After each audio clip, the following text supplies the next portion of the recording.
The Brandon Peters Show may contain explicit language and detailed plot points. For more information on the show, stay tuned to the end of the episode. Summer, summer, summer of 86 at 40.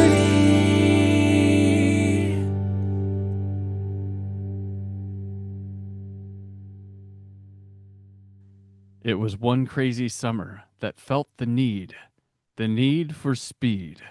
The Eagles were legal, but the people ruthless.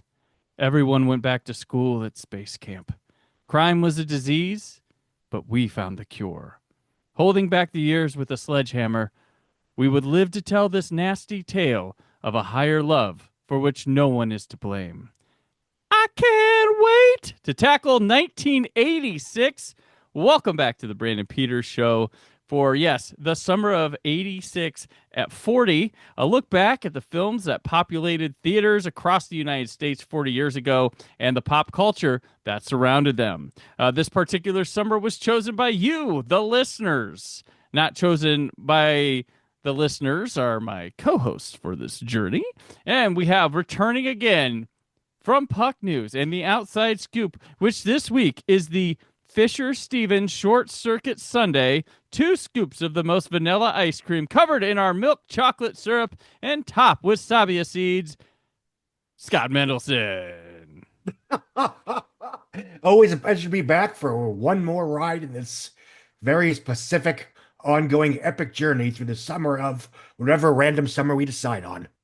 It's good times. And from We Live Entertainment, out now with Aaron and Abe and 2 black guys talk Godzilla. Like Johnny Five, he is also alive when this retrospective occurs. Aaron Neuwirth. Hey, there we are. Let's do this thing. Let's talk about movies that we were all definitely around for. Let's just watch more movies than many people on Letterboxd log throughout the year for one summer. Brandon, I want to make sure this is clear because this is part of my contract for the show. The award-winning 2 black guys talk Godzilla. The award-winning 2 black guys talk Godzilla. I mean, the box office podcast is not an award-winning show, if I'm not mistaken. I don't believe the Brandon Peters Show. No, the Brandon Peters Show is an award-winning. The Brandon Peters Show is an award-winning 2 out of 3 ain't bad, as Jack Nicholson once said. Yeah, there you go. It's as good as it gets. Like that will not get you back reinvited to the box office podcast. I can't wait to be on this weekend, Scott. Yeah, you're actually on that. Damn it. All right. So, yeah, this is another, we're restarting. We're back in the 80s. And we look great. Yeah, we're 4.5. We're These like glasses 4 actually years. make me look my age in a good way. There you go. Take my contacts off, put on my glasses next show. Wait, when we started, did we both wear, I have glasses now, Scott has glasses now. In 82, I don't think either of us were wearing glasses. No, this is like months old. This is Scott's trying to pull off a Mandela effect to make you think he's always had glasses. This is week number 2 of wearing glasses for me. So no. The Zoloft's only been since 2017. The glasses have only been since October. That sounds I'm taking off my contacts next week. We're not gonna have glasses also. We're gonna have 3 glasses coming on here. Right. Yeah. So yeah, every year, every decade, different. I think, yeah, this 4 years between when we last left the 80s, 90s, 00s, and 10s will I think this journey going through those again will show how much has changed and things we felt were on the horizon may now have taken shape. Other trends may be forming. What do you guys think when it comes to 86 here and this new journey where everybody knows where we're going in the future? Well, I'm excited because this is my first 80s period season with you guys. Obviously, You got started in 82 before I was on the show. But also, I mean, this week, a day before these movies came out, I was born into the world. So I'm excited as far as living out the first year of my movie life. No. The final conflict is 1981. Thank you, Sam Neill. But no, It's time to remain dead calm. I've done fun lists of like looking at like the films throughout the whole year and done like top 10 of those movies that came out when I was born, and specifically the summer where there's a lot of things that I frankly have no idea about, and I'm sure you guys are also like, oh yeah, that I guess exists. I'm excited to look at all these and see where we are because it's certainly like right in the middle of like MTV and Reagan 80s, like all that stuff. And it's like, how's that going to reflect on these movies? We shall Yeah. see. Yeah. One thing I think is interesting too, and I talked about, if listeners listen to the episode Troy Brownfield and I did about when Stranger Things premiered, we talked about like what were the people in the 80s actually listening to and watching. Like, everybody has this idea and it's like a best of, or like what are these things. And when I did that, I went through intentionally and I listed out, what was the box office top 10 for every year in the 80s.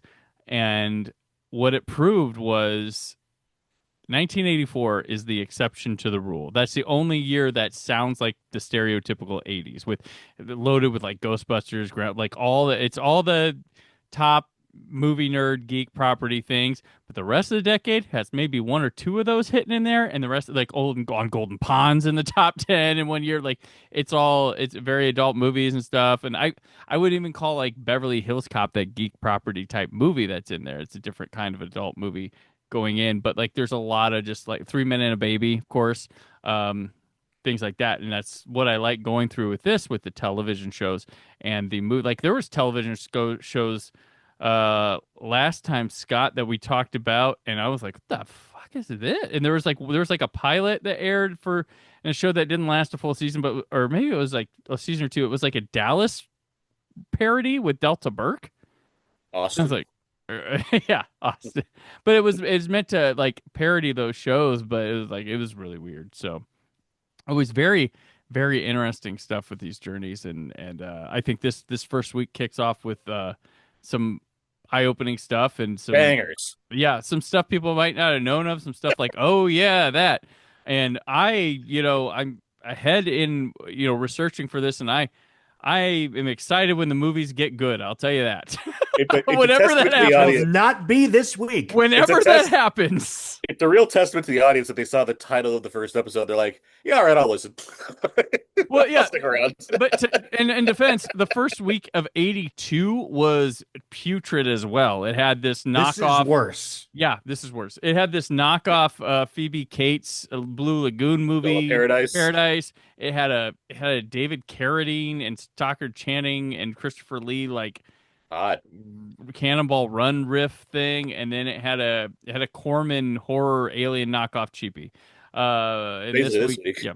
But this week, in '86 though, as we tried to, this summer doesn't start till like late May, June.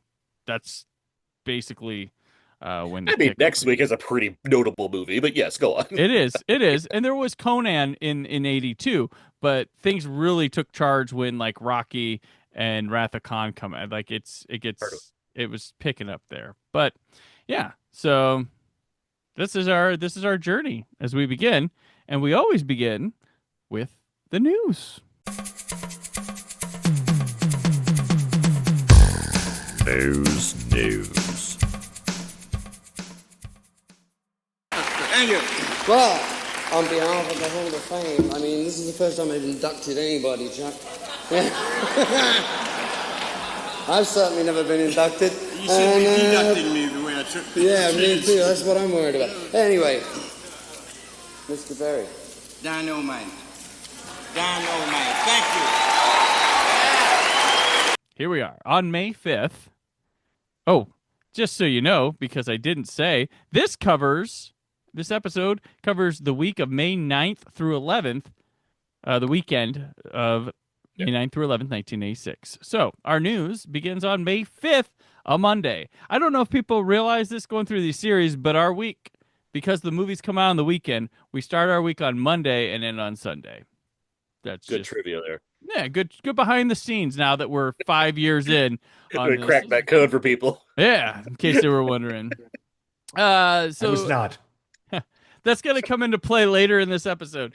But anyway, May 5th, Scott, this one hits home for you.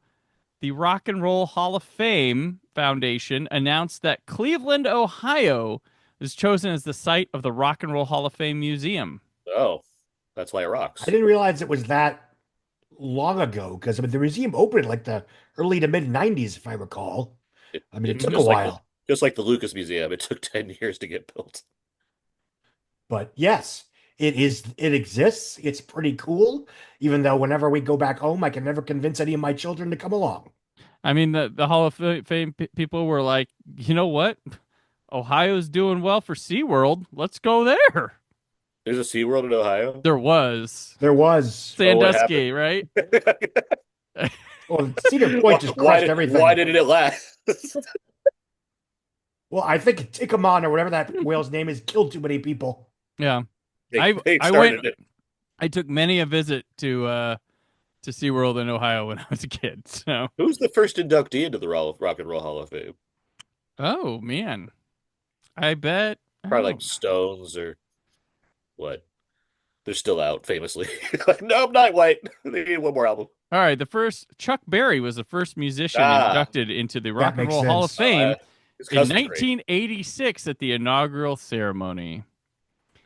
Though he was part of the first large class of inductees that included legends like Elvis Presley, Little Richard, and James Brown.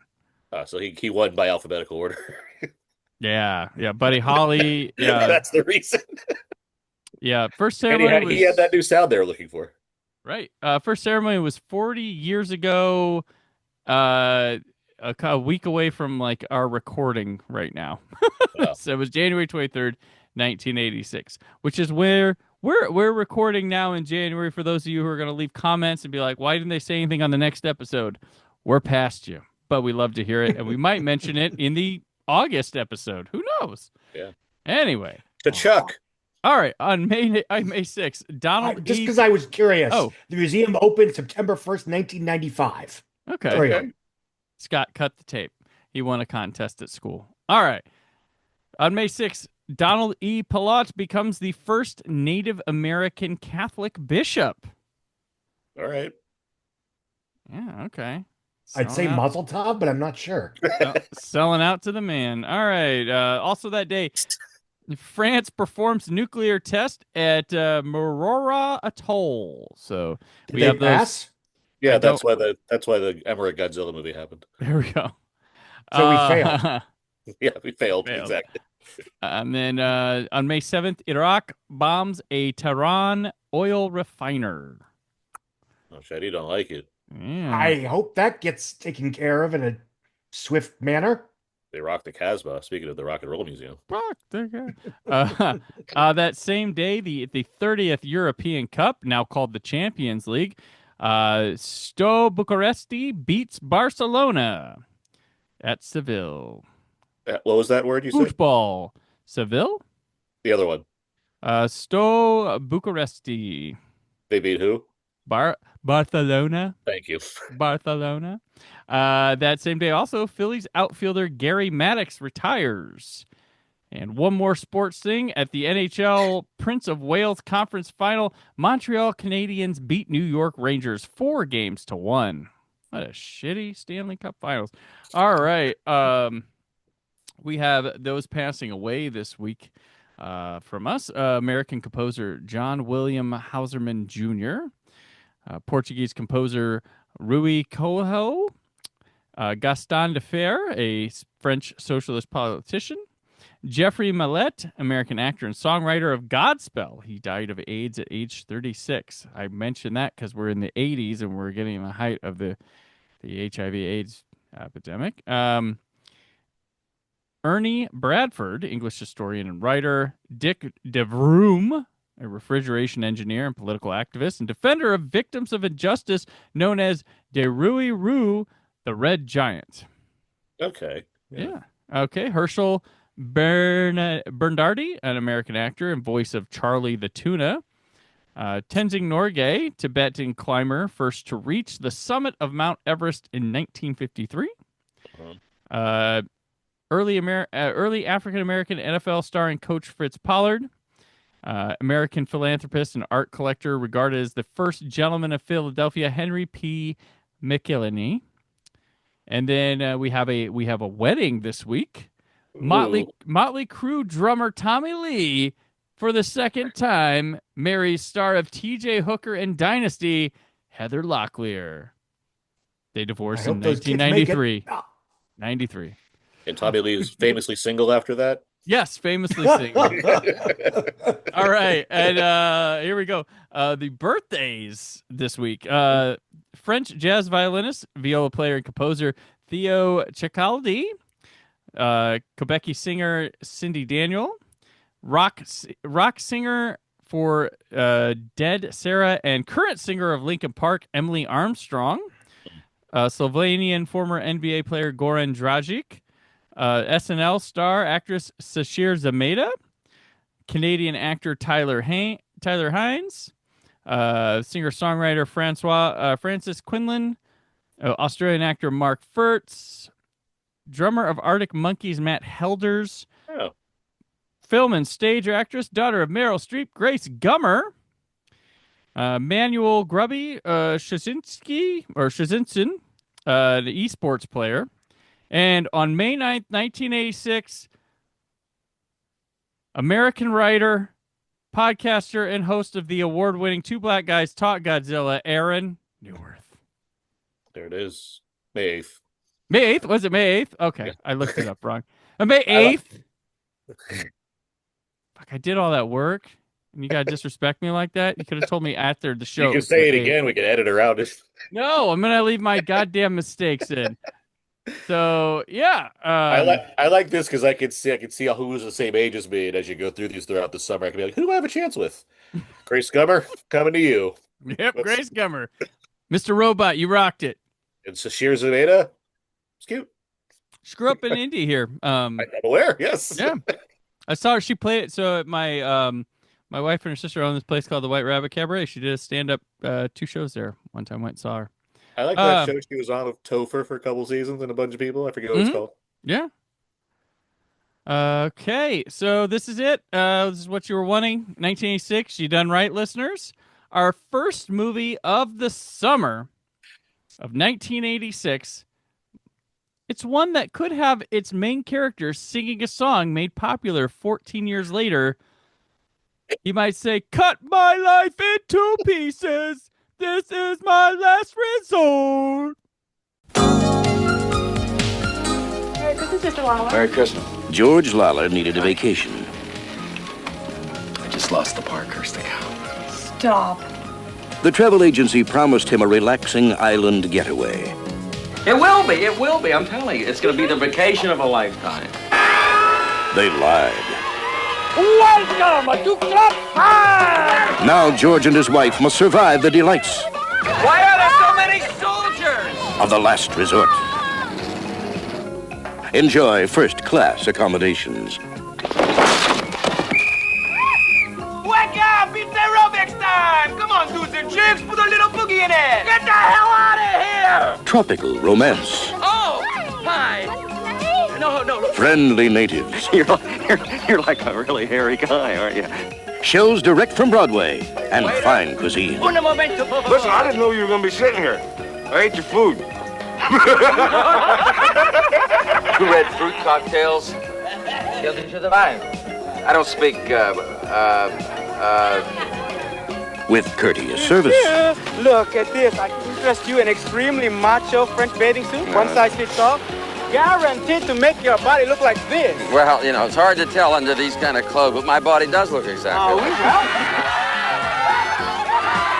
Whoa! Recreational activities. Hey, mushrooms, George. Hi, George! Sheila, you breast!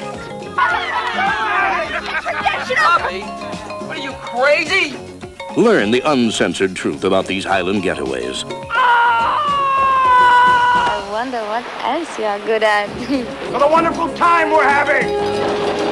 The most incredible vacation the screen has ever produced.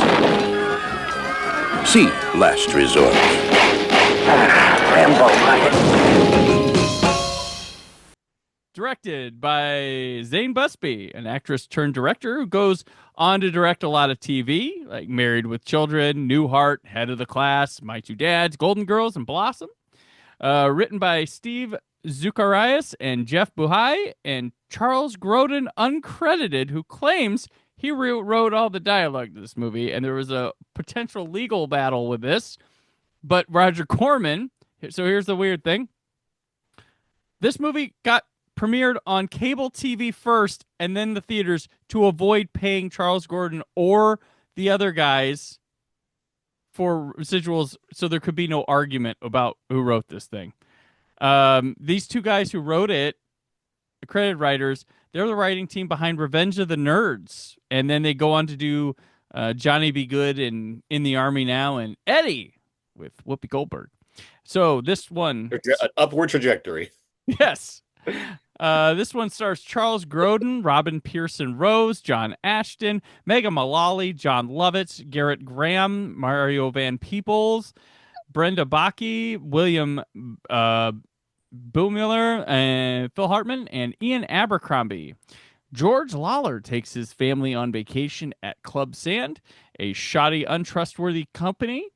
On their tropical island, they find soldiers everywhere, an unhelpful staff, and poor accommodations. But everyone except George has fun in the sun. This is from Concord Pictures, which is another offshoot of Roger Corman company. It's a familiar logo for a lot of people renting movies on VHS and stuff. That a lot of movies ain't go to the theater. And it was trying to cash in on making a knockoff movie of the National Lampoon's vacation movies. It incorporated two cinematographers, one of which shot Blues Brothers. So it's got to be good, right, Aaron? I'm going to say right now that... Oh, no.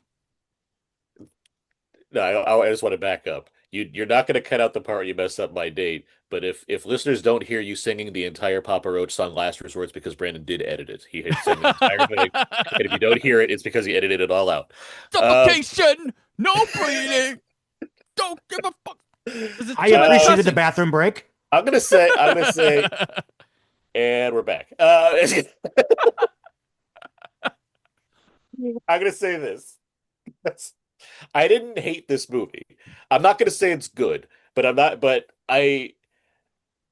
there's something here that I feel Grodin clearly was after that he knows how to do, but I think the film is too amateur to really get it. Like, I know there's like the famous line of that Joss Whedon has for Alien Resurrection, where it's like, I wrote all this stuff, but they just said it wrong, directed it wrong, shot it wrong, and whatever you feel about that, because I still think the writing's bad in that movie. But regardless, I think there's a version here of the movie that could work were it to be handled better, and not by a Roger Corman company. But it's not good. There are bits that made me like smile, but not because like I found them particularly funny, because it's more or less I knew what they were going for with the joke. And it's a weird kind of place to be where I don't hate this movie because I respect what it's going after. I just don't think it's anywhere successful in doing it. There's a lot of stuff that just frankly doesn't work also. Like, it's not like it's it's not like it's hitting every now and then. It's mostly not hitting. There's a lot of people in this movie though. You have, you mentioned all that giant cast, and like some of them do stuff. Lovitz has bits where I'm like, all right, and Mullally always had that voice apparently. So it like there's I know it seems like this is an easy one to just be like right out the gate terrible. And I'm not even saying it's far away from terrible, but I do feel like there's a movie here that it's just too amateur to hit what it's going for, but there's still an effort being made that I kind of recognize despite not caring for the actual result. Okay, Scott. More or less likewise. I mean, it's an incredibly short movie, and I like Charles Grodin. I always have. I like that persona. I like, because he's clearly trying to make a movie that is, yes, a knockoff of Vacation.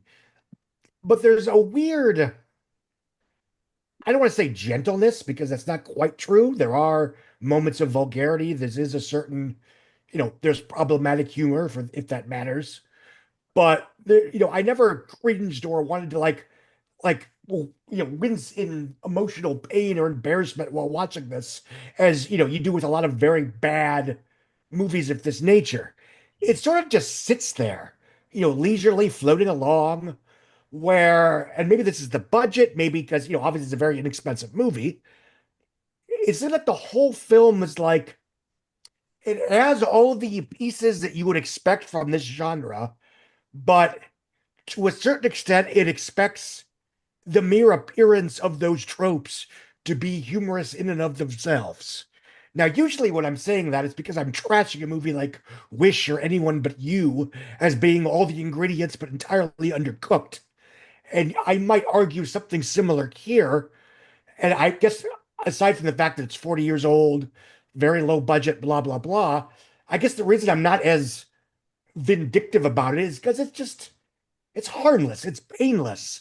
It just sort of it's there. And there were a few moments of wisdom. There were a few moments where I did smile. And it's fun seeing actors, before they were comic superstars, et cetera, et cetera. I agree with Aaron. It's not particularly good, but I cannot work up the emotion necessary to, declare unholy war on it. Gotcha. I'll be the one to say it's trash. I didn't. Oh man. But I'm not gonna go to town on the movie. I was just like, okay, I'm watching a crappy comedy. I think the premise is really funny for it. It's got a good idea, but man, I love Charles Grodin, and I could not stand him in this movie. And apparently, he loves this movie.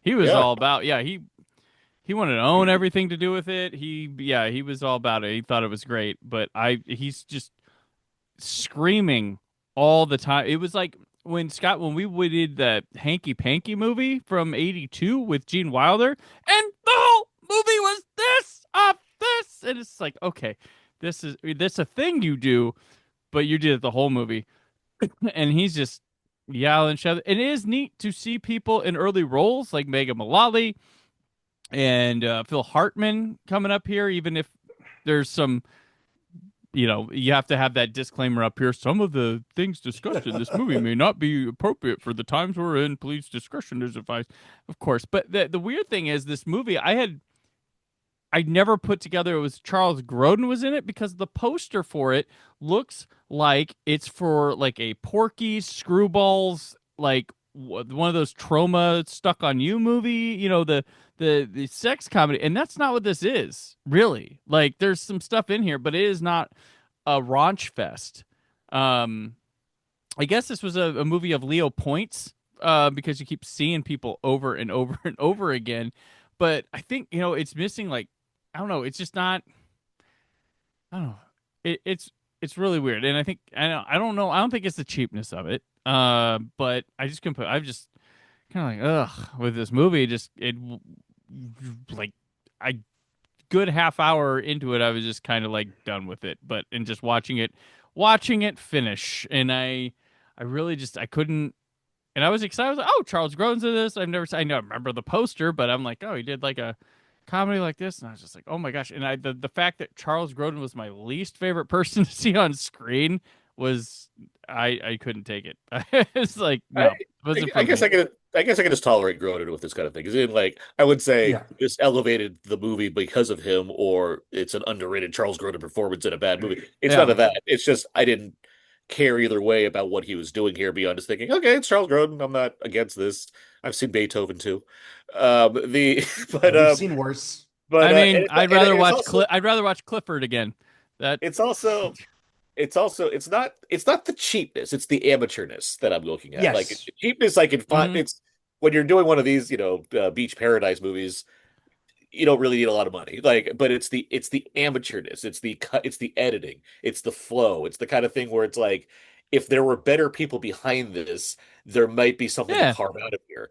That's more what I'm looking at as far as why it's not registering for me. Cheap is cheap. I mean, you can make plenty of cheap comedies if you have a good You have someone like Charles Grodin, who's a comedic mind that probably did have at least something to do with the screenplay, because I can't imagine the guys behind Eddie had a amazing movie that they was unfortunately hammered to death because it's a Corman production. But it's got you mentioned films like Wish or Anything But You. The difference there between that and this is that those are movies that have tons of talents with years of experience behind them. Yes. So no, I have no reason to be mad at this movie that's made by guys from the Corman line of work versus people that have done this for decades and know what the fuck they're doing. So it's like, I'm not going to be mad at this movie about that. It's like, and we can't really call this full of people, because they're not the people that we're calling it full of people. This just struck gold. They found a group of comedy people that worked together at the time, because I think this predates Hartman and Lovitz even being on SNL. They're about to go on SNL. Yeah. But and Mullally, people don't know her as a household name till like the late 90s with Will and Grace. Yeah. You guys like Summer Rental, the John Candy movie that's like a year before this? That's basically this movie. I don't think I saw it. You ever saw Summer Rental? It's one of those that I saw 1,000 times on HBO. It was like a TV. It's like a TBS movie for sure. It's basically okay, the same. if I recall. It's very whatever. Like if you like John Candy and you like the people in it, you'll like. But it's not. But it's basically the same. John Candy plays like he's an air traffic control guy. And he gets too stressed out, so his boss is like, "Go on vacation. Take your family. Go on vacation." So they go like on a summer rental. They have his family. It's two kids and a wife, and like a random beach place. It's basically what this movie's doing, except it has like a plot. Where this movie feels more like basically like Caddyshack, like you said, National Lampoons. Like those are movies where eventually they have something to do to kind of like wrap it up, but there's not really much of a story. Summer Rental has more of like a similar kind of thing, very episodic, but then there's like, okay, now there's like a competition we have to go into. That's a movie that's made by a studio, has big actors, what have you, whatnot, and that's why that's more or less, I'm not gonna say super successful, but like it's acceptable by a mainstream audience. This is just like, all right, they like patched a bunch of things together, hoped it worked for the best. It's made on a shoestring budget for Corbin. I get it. I don't hate it. The I don't like extras, it. Extras slept in tents on the beach. That was Doesn't surprise me. Yeah. I hope Mario Van Peebles led the stretches in the morning because he looked great as he always does. So, have we had a Peebles every decade? By the way, we have had him. Holy crap! Yeah, was he in 2015 somewhere? No, that might be the one. But we had him. Posse, badass. This. I think we might. Do we have one in 82? Maybe, Scott? I don't remember. He might have been in something in 82 when he was like a kid. But no, Aaron is right. I mean, you could almost see the sheepish, I don't want to say innocence, but sort of the sheepish, we're doing the best we can, stitching this movie together with staples, on the screen, which is why I'm somewhat more forgiving for lack. Again, it's not good. I certainly don't begrudge anyone that had an unpleasant time. It's like, did I laugh? No. Did I smile? Barely. Did I make it through it without wanting to bash my head in? Absolutely. You can put that in the poster. He doesn't even have a movie in 2015. We missed out. We picked the 1 year he didn't. We picked the 1 year he didn't have a movie. He also didn't do anything in 82 as well. So yeah, 3 out of 5 ain't bad. We gotta find the actor that spans every decade. We'll find it. Well, we've got some weird ones like coming up with this one with things that oddly. Wait, I know who it is. I already got who it is. Next week we'll have it. There's going to be a series of movies that we are one film away from completing with these, which is nice. Pretty interesting. Yeah. So yeah, Last Resort. Make it be your last resort for selecting a movie, I think, in my opinion. But hey guys, we're gonna take a minute here for an ad break. Life's finer pleasures, happily, some are affordable. Like Grey Poupon Dijon mustard. So fine it's made with wine, like the original Dijon recipe, centuries old. Its classic flavor creates exquisite sauces, enhances beef, enriches salad dressings for taste that's extraordinary. So enjoy one of life's finer pleasures. Pardon me, would you have any Grey Poupon? But of course. Grey Poupon, one of life's finer pleasures. That work for you guys? Yeah. I don't like mustard. You don't like mustard? No. Yeah, he hates hot dogs. I don't remember the Grey Poupon thing going this far back. I thought it was more of a 90s thing, but I figured it was an 80s thing. That's all. That's always been my assumption because it just seems so old fashioned. Yeah. It certainly was an example of a brand that made a series of advertisements that were memorable by virtue of leaning into the absurdity of, the contrasted absurdity. You have, Osh, whatever, but they're selling a fucking mustard that you can buy in any grocery store. Yeah. Yeah, but it's it's not just yellow mustard, it's the fancy mustard, but it's affordable. It's the one that the fancy British people have too. That's the thing. That's key. Yeah. Well, it's an ancient recipe, so. Right. And if this you make it wrong, you bring back the dead. Yeah. This thing was parodied beyond belief too. Yep. Like it sure was. Dumb and Dumber did it, but like if you watch like a variety show, they do it. Oh, Wayne's World did it. Yeah. Family Guy's done it. Family Guy's done it. Yeah, like everybody knows the Grey Poupon. I'm sure the Minions will do it in the next movie. Yes. Yeah. So those those Grey Poupon commercials, they were notable because they would have two cars that would, pull up next to each other to talk, pulling up to each other. They were dangerously close to one another. Playing in 827 theaters this week. Was this whole fucking commercial just an excuse to set up a segue? No. Didn't have segues in the 80s, Scott. That's it. I quit. I can't do this for anything. We're back. All right.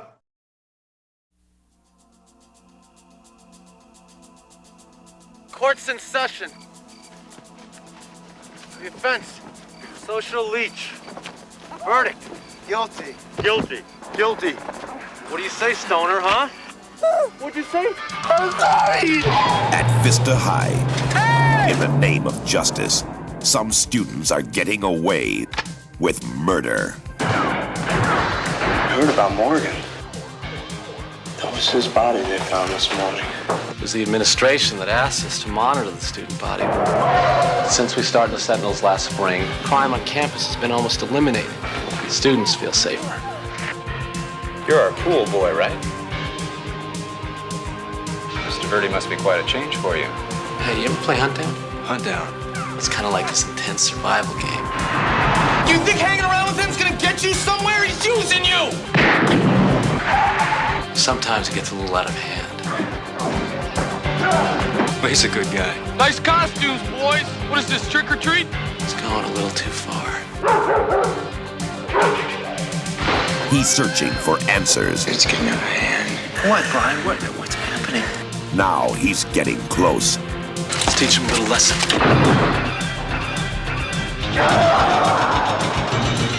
Dangerously close. Directed by Albert Pune, his second film in 3 months, as Vicious Lips opened in February. Oh, he's the Makia, Takashi Miike of America over here. There we go. And we previously covered him in the original 1982 at 40 because he did Sword and Sorcerer, and Scott and I did a bonus episode because there was a couple movies.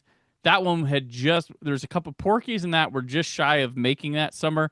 And then there was Diner, which was kind of unknown where it actually came out, and we covered it as a end capper bonus episode. No one knows. No one knows when Diner came out. There's all sorts of things. So yeah, written by Scott Fields, John Stockwell, and Marty Ross on a story by Marty Ross. And it stars John Stockwell, J. Eddie Peck, Kerry Lowell, Don Michael Paul, Tom Matthews, Miguel A. Nunez Jr., Dee Dee Pfeiffer, and Robert Russler.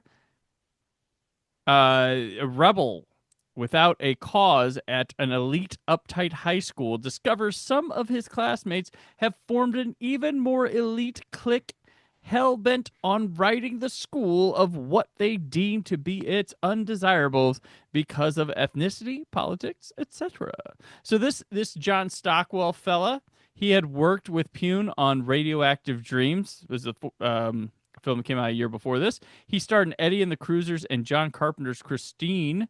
Many moons later, he would be the writer of Rockstar, and then he directed Crazy Beautiful, Blue Crush, Into the Blue, and Turistas. This guy likes the beach. The composer Marty McCarty would go on to spend the 90s as a sound designer and then transition to become a prolific video game and anime voice actor from the late 90s to the present.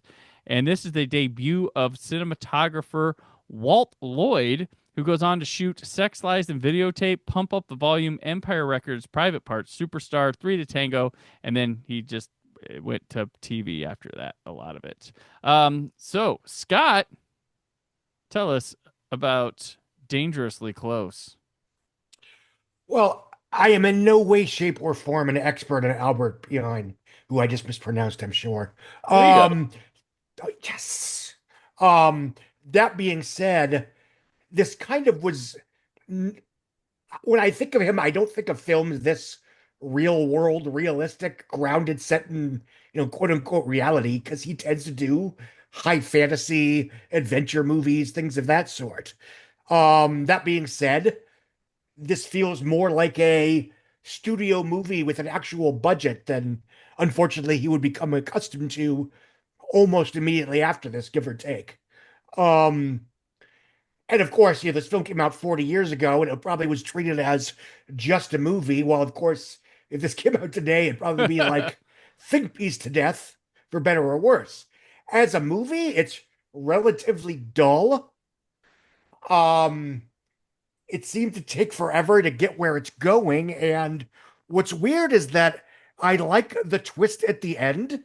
I assume we're talking spoilers for these 40-year-old movies, right? Where it turns out that the kids aren't quite as guilty as you think they are, and when they find out, who is behind the murders, they're actually quite distraught and angry and sad about it. It's like that it's sort of like the difference between being evil and doing evil, if that makes sense. Like they think of themselves as these badass, vigilante types who are gonna persecute the underprivileged, blah, blah, blah. But they weren't actually going to run around and kill people. And when it turns out that they are indirectly responsible for a few murders, it kind of rocks their world, so to speak. Now, the problem with that is because they're not actually responsible for the murders, there's a lot of running in place in the movie because they don't know what's going on. Our protagonist doesn't know what's going on. We don't know what's going on. And so there's not a lot of movie until the final 10, 15 minutes, which I think are quite compelling, when we find out what's going on. It's interesting as a time capsule. Again, when movies like this were just a movie and we're allowed to be uncontroversial because the idea of a vigilante hit squad going after the disenfranchised being bad wasn't exactly a hot take. But beyond that, I mean, it's more a time capsule than a movie. I'm not going to pretend it's some lost Albert P. masterpiece or anything, but I'm glad I saw it once, but I'll probably never watch it again. Gotcha. Aaron? Rumblefish, more like bumblefish. The outsiders, the outsiders. Stand by me, stand over there. Streets of Fire, burn it. I don't know. That's all I got. Did you write that down ahead of time? No. I got one of them, and I was like, I guess I'll keep this going.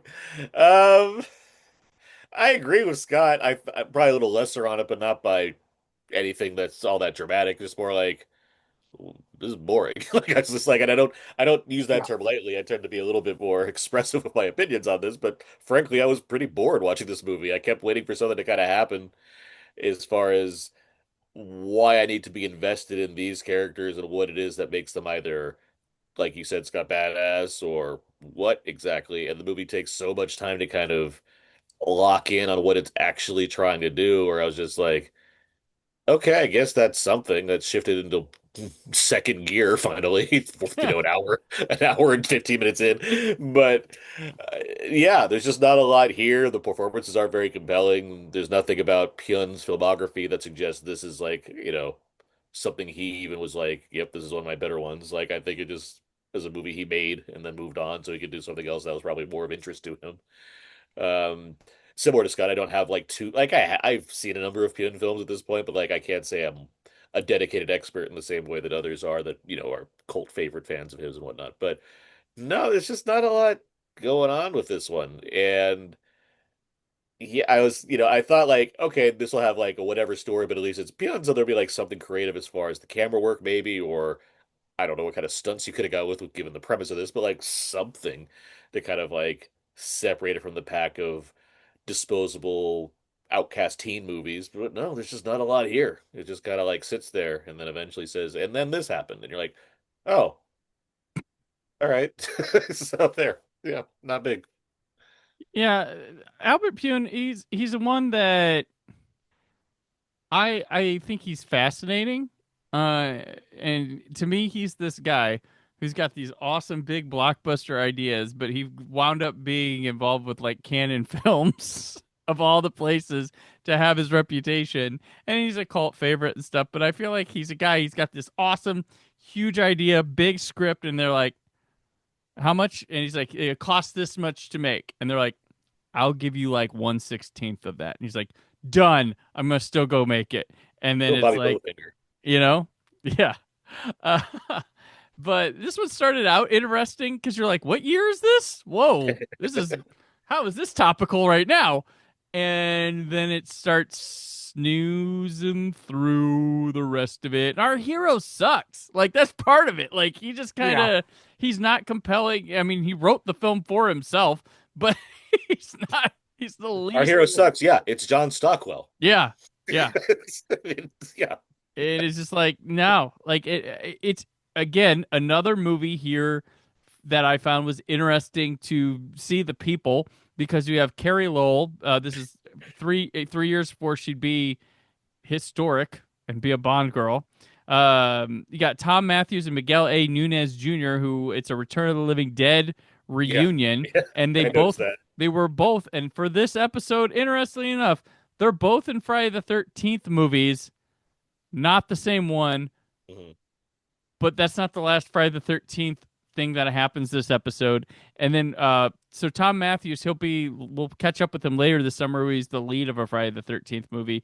And he is like I saw he was in the cast. I'm like, oh, he's probably one of the main. He's not really a main person. And I also thought at the same time, I was like, how's Dee Pfeiffer never been in like a Friday the 13th or Nightmare on Elm Street? How did that not happen?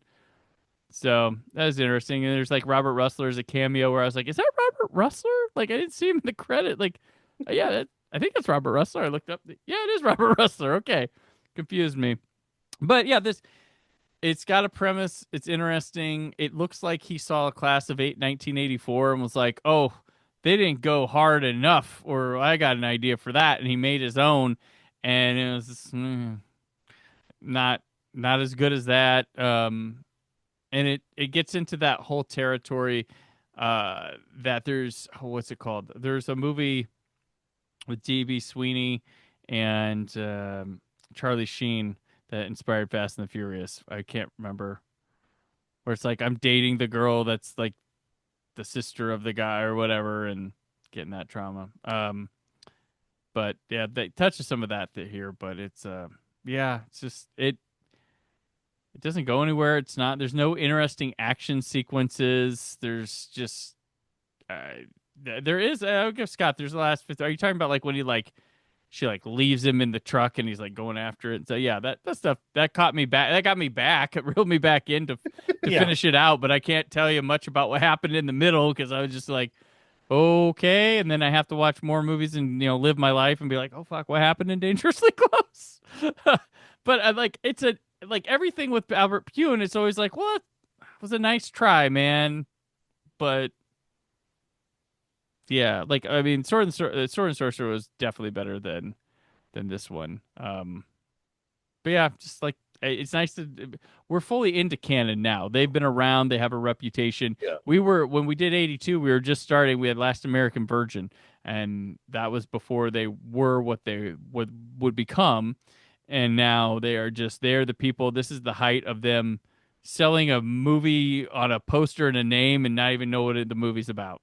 Like that's what they would do. And Albert Pune was a guy that was on the payroll. And right now they're about to meet I think they're getting toward their end game because they probably are shooting Masters of the Universe at this time. And that was supposed to be the biggie. And then Superman, they have Master of the Universe and Superman, and there's one other one, and like all the money that was supposed to be in Superman gets eaten up by these other like it's a whole thing. And Master of the Universe was not the hit that they were hoping it would be. They wanted their Star Wars, and it didn't. Even though Skeletor promised he'd be back. Well, Skeletor will be back this summer. Yeah, as everyone's favorite, Jared Leto. I mean, he will do for Tron what he would do for Master of the Universe, what he did for Tron. It didn't work in 1987 when the very idea of a Master of the Universe movie was neat and interesting and cool. I'm sure it'll kick ass in 2026 when we get a movie like that every other week.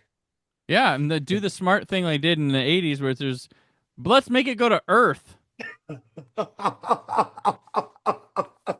That's what kids love about the show when they went to Earth. But that was a common tactic to save money back then and make it relatable or whatever. But No Man's Land. That's the D.B. Sweeney, Charlie that's Sheen it. movie. Okay. Like trying like the hell to figure this out. Yeah. Very much footprints of Fast and Furious in that one. So Laura anybody Harris, Randy yeah. Quaid, Bill Duke. It's okay movie. Do you guys have any more on Dangerously Close? Oh, we're still talking about it? Good. Yeah, it's you're right. The protagonist is boring, useless, feckless. I think there's a weird homoeroticism they don't really develop. No. Or They maybe weren't it's just going class to at envy. this time. No. No, of course not. But it's there. You can say that, but I mean next week. Yeah. True. But as far as John Stockwell, I mean, I'm not gonna overly defend him other than to say he has made a few films that I somewhat enjoy. He has an interesting filmography. Yeah. He is like Justice for Teresa's, I guess. He's a step up above what's his face, Nick Cassavetes, as far as being like, this guy made these movies.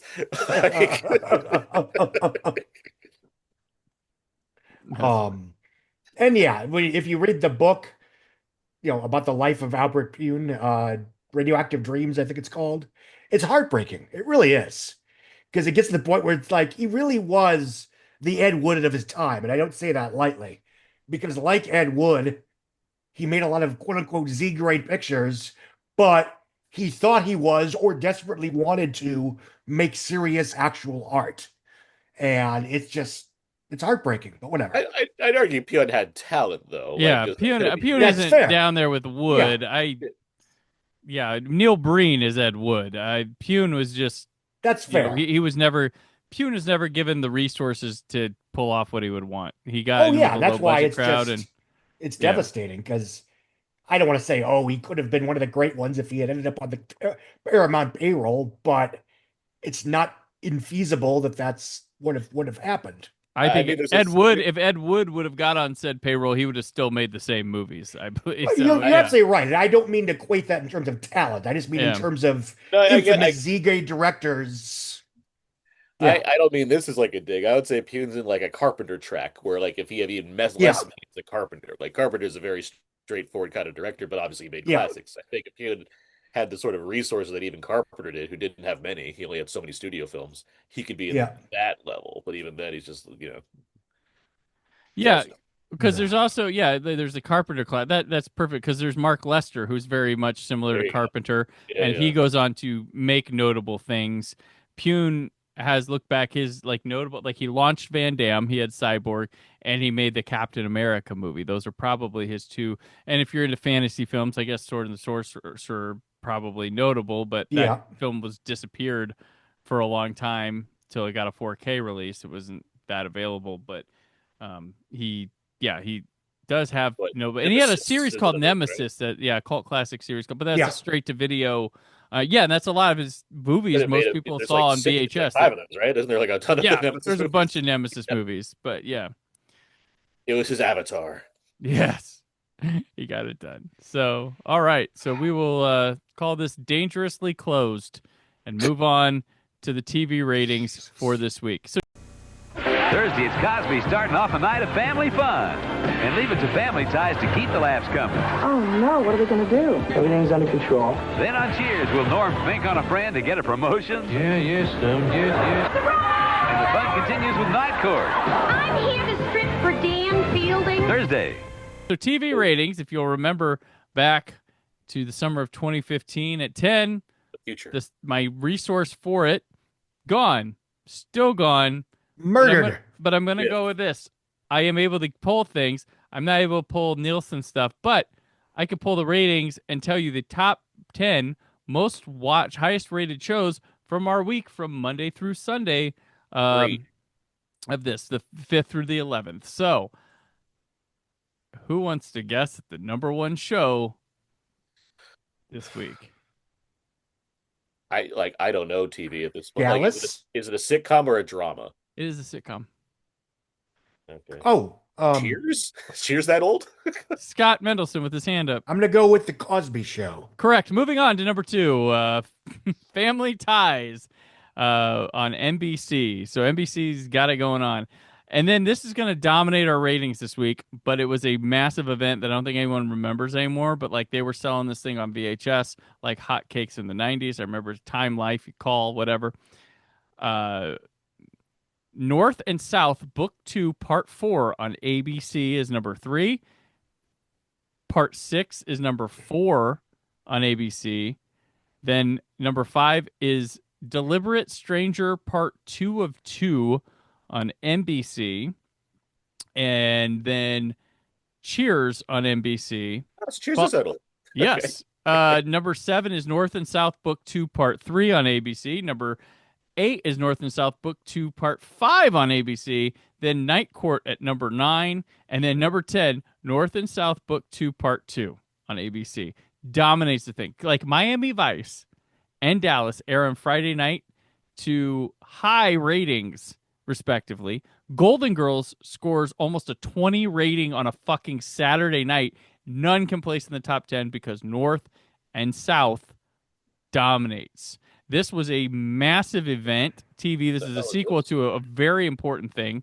It starred Kirstie Alley, David Carradine, Leslie Ann Down, Jonathan Frakes, Terry Garber, Kate McNeil, Jim Metzler, Parker Stevenson, Patrick Swayze, Lloyd Bridges, Olivia de Havilland, Linda Evans, Morgan Fairchild, Hal Holbrook, Lee Horsley, Wayne Newton, Gene Simmons, Jimmy Stewart, David Ogden Sears, like Michael Dudikoff, the whitest thing on TV. Clu Gulager, Forrest Whitaker, Bo Billingsley, like this thing, Kurtwood Smith, Michael Champion. This thing is just stacked. Robert Englund shows up in it. Bryan Cranston.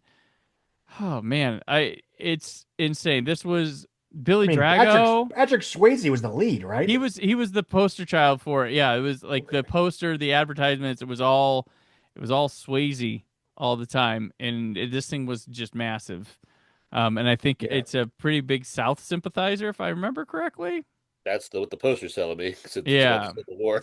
Yes. Yeah. So 2 friends, one Northern and one Southern, struggle to maintain their friendship as events build towards the American Civil War. I know what this is. I see. They showed clips of this to me in the history. Okay. Yeah. Okay, I've seen bits of this. Yeah. So interesting enough. Friday night, what movie aired on ABC, guys? Friday night, ABC. It's a franchise movie. Last House on the Left. A franchise movie. The Hills Have Eyes. 2. Octopussy. You're in the right wheelhouse there. Close. Never Say Never Again. You Only Live. The other one. Fuck. I mean, it's too soon crazy. for Remo Williams. We don't have a Bond movie in this year, and Timothy Dalton's not Bond. Oh, he is Bond. He's probably filming it right now, but crazy. I mean, it's too early for Remo Williams' adventure to be. Is it a Bond movie? Am I right in that? Yeah, as I said, you're in the right. The other Roger Moore one. The one, the Moonraker. Spy Who Loved Me. Oh, For Your Eyes Only. We're running out of Roger Moore Bond movies. Live and Let Die. Man with the Golden Gun. No. Why do you guys keep saying Roger Moore? Do you not think fair. they put other guys? Forever. No. Under Majesty's Secret Service. No. Casino Royale. Goldfinger. From Russia with Love. Thank you. Thunderball. Dun-dun-dun-dun-dun. Like Thunderball. Okay, there's TV movies that aired during this week, and I thought I'd mention them. Wednesday on CBS, they showed a movie called Blue Lightning that starred Sam Elliott, Rebecca Gilling, and Robert Culp. Sunday night on CBS, Trapped in Silence, starring Marsha Mason, Kiefer Sutherland, Ron Silver, and John Mahoney. Here's the interesting one that I'm like, oh, I don't even know if I remembered or knew of this. Sunday night on NBC, Dalton, Code of Vengeance 2, starring Charles Taylor as Dalton, Mitch Pileggi, William Sanderson, and Belinda Montgomery. Directed by Alan Smithee. Now, this is a Knight Rider spinoff. There's a character of David Dalton appeared in season 2. It was a double episode TV movie called Mouth of the Snake in 1984. So then they made in 85 the first spin-off movie called Code of Vengeance, directed by Rick Rosenthal. Uh-huh. Rick Rosenthal once fought Michael Myers with fire. Our third film this week attempts to fight fire with fire, playing at 1,000 screens. I forgot we had 4 movies this week. We do.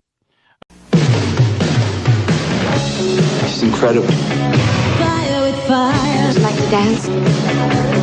Fire with fire. Now, you know the rules, Fist. There ain't no touching. Fire with I'm gonna go crazy if I don't see you. fire with fire. Looks like we got ourselves a run. Don't! Leave us alone! Fire with Fire, rated PG-13. Starts Friday at selected theaters near you. Directed by Duncan Gibbons, a music video director. Also directed Aaron Eve of Destruction with Gregory Hines. You remember that movie? We talked about it on my old show. Talked about it. Sure did. Can't remember. It was like a robot Eve. blonde. Her name was Eve. There was a and she subway tried to fight destruct- scene. Yeah. Gregory, he tap danced, I think, his way to the top on that one, too. Right. Written by... Was he running scared? A little bit, Scott. This is written by Bill Phillips, who wrote Christine. William Scarine, who would go on to... He wrote Beverly Hills Cop 2, Beetlejuice, Batman, and was the associate producer on Top Gun. And also written with Paul and Sharon Borstein, who are a team that wrote Heart to Heart, Fame, Falcon Crest, and the 1990 Zorro series that I watched on USA when I was a kid. That was my first experience with that character. Yes, it was. Yep, me too. We talked about that on the commentary. Yeah. Forgot there was a 1990 Zorro series. All right. Yeah. Justice for Zorro. Bring it to 4K. Was he to I think it was shot on video, though. I was going to say, it would not look very good on 4K. I think it was shot on video. Yeah, All Family right. Channel, early 90s wasn't exactly, yeah. Right. So this one stars Craig Sheffer, Virginia Madsen, Joe Polito, Gene Smart, Tim Russ, D.B. Sweeney, and Kari Wurr. So this is about a young woman from a Catholic school and a young man from a nearby prison camp fall in love and must run away together to escape the law, the church, and their parents. Now, the composer on this one, there's an interesting side note about the score here, was Howard Shore. Yep. Now, he wasn't the first composer. They didn't like what the first composer does. The original was Patrick Leonard. This movie was originally titled Captive Hearts, and they changed it to match a song on the soundtrack. So he composes the main theme for this, and he asked Madonna to help him write the song for the vocal version of the theme. And while originally it was planned for a male singer, Leonard wanted Madonna to sing it, and the song later became Madonna's Live to Tell. However, Paramount turned down Leonard's work, and instead the score got composed by Howard Shore, but Madonna still really liked what Leonard made, and she helped him get into contact with her then husband, Sean Penn, who just did the movie At Close Range. She decided that Live to Tell and Leonard's other music was going to get used in Fire with Fire, would work well in that film instead, which is how Leonard ended up composing that film. And indeed, the song was later heavily praised, became one of Madonna's biggest hits. It's not known how much of the actual score got used in At Close Range. That was the rejected stuff from Fire with Fire, but there is stuff in it. This movie was also shot by Hiro Narita, who goes on to shoot The Rocketeer, Honey, I Shrunk the Kids, Star Trek VI, The Undiscovered Country, Hocus Pocus, everybody, and the Charlie Sheen movie, The Arrival, which we are fans of. Yeah.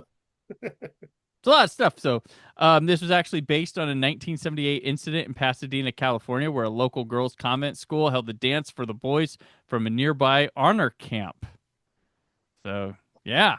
And, so... I thought it was based on Romeo and Juliet. My mistake. Nope. Yeah, it's your mistake. So, Aaron, Fire with Fire, or are you going to put water on that fire with the fire. All that setup makes it seem like this movie is going to be a big deal. It sounds like, yeah, right? I mean, it's the third one I mean, I assume it had a wide-ish release or whatever, but yeah, 1,000 theaters. Yep. But which I guess, for like 86, yeah, it makes sense. This is like, yeah, studio programmer kind of thing. Bad. Yeah, just to cut to the chase. This movie, the credits literally start at where a movie like this should begin. Like that's what happens in this movie. And I was like, where is this? Where's the rest of the movie? What was this 100-minute prologue I just watched to like the actual movie I wanted to see? It was the American Sniper of its time. I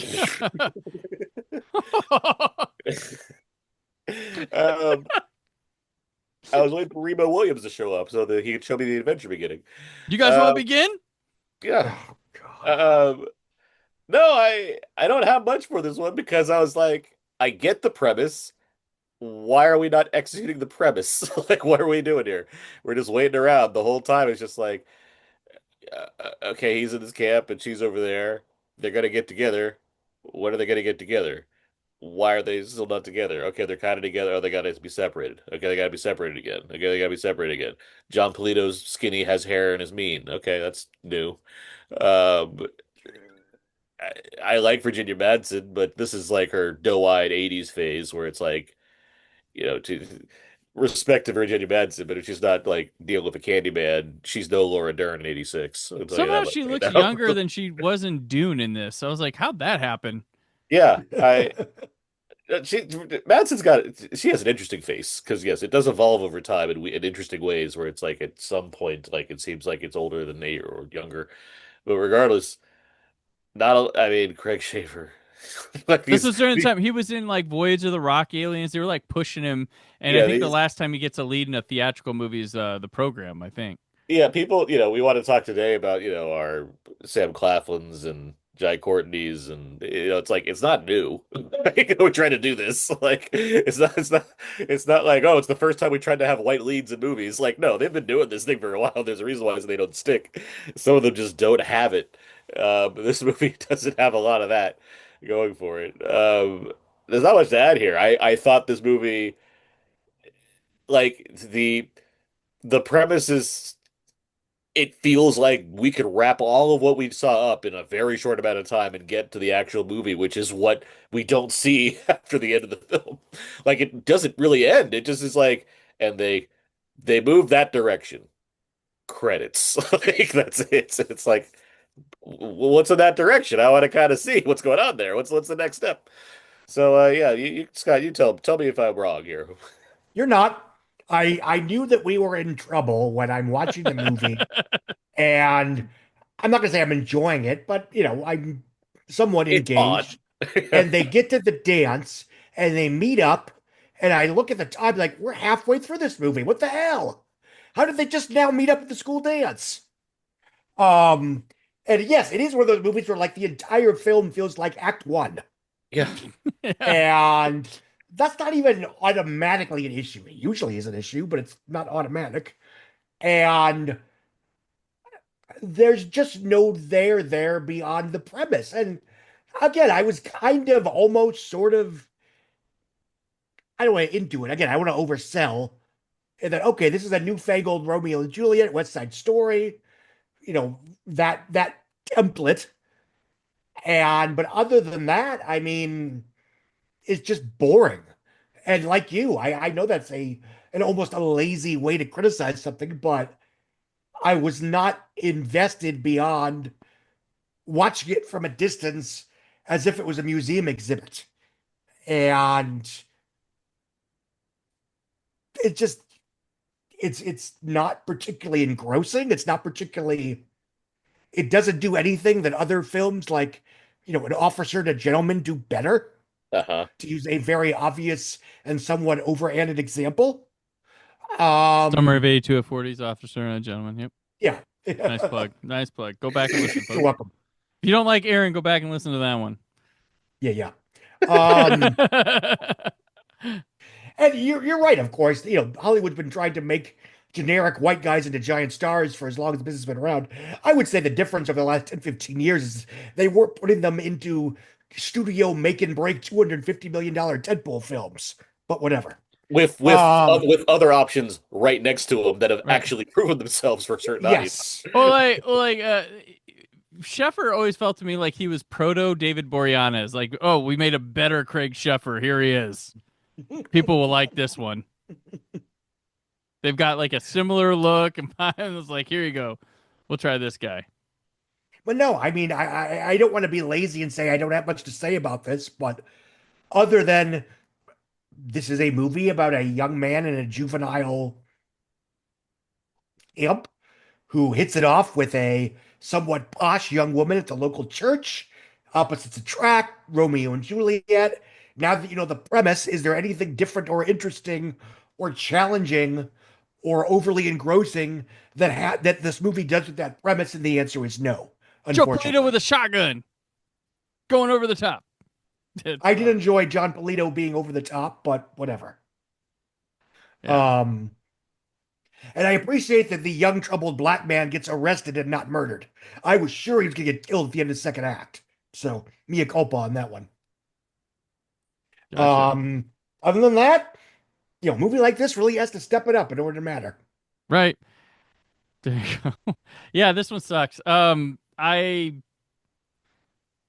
don't know, I don't know what, I felt like the escalation from the detention or the correctional facility people was a bit much in this, and it was no holes. No, it was a bit much. There's nothing there's a whole lot of okay, I've seen 80 movies that try this stuff, and this one's not even doing it of the best of them. It's neat to see Jean Smart, who looks as she's always been that age that we've met her. That's kind of she's one of them actors. Tim Russ, man, he looks built and big in this, and I'm always remembering him as Tuvok on Voyager being a Vulcan. And then to think he's got a full on character role in this thing, and next year he gets, man, we ain't found shit. A bigger movie, one line, but everybody remembers that one line. So that's good. Yeah, there is an interesting, so I mentioned earlier in this episode, because I don't have much interesting stuff to talk about in this movie, but there's a movie theater scene in this where they are watching Friday the 13th, Part 5, A New Beginning. With? Go on. Which has Miguel A. Nunez Jr. in it, and which we don't see any of his scenes. But they're watching it, and they come in the movie, and I can see from the screen, it's the character of Pam is in the rain running from Roy Burns, spoiling 2 movies here in one podcast, in one movie discussion podcast.